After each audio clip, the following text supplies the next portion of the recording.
Launching your online empire and wondering if an LLC is your only ticket to Stripe success. Hey everyone! Let's cut through the confusion and figure out if you absolutely need an LLC to use Stripe. Many people think forming a limited liability company is mandatory for Stripe, but that's not always the case. First, the good news: you can use Stripe as an individual or sole proprietor.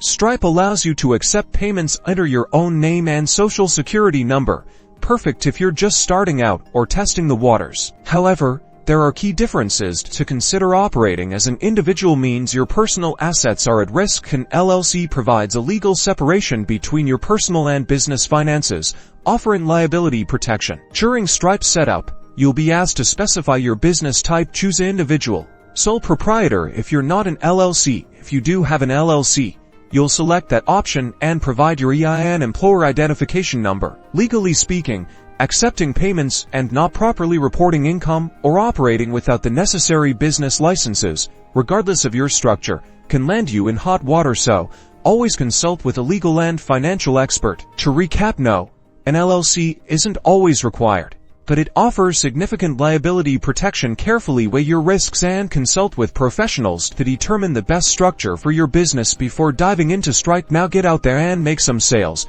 Don't forget to subscribe.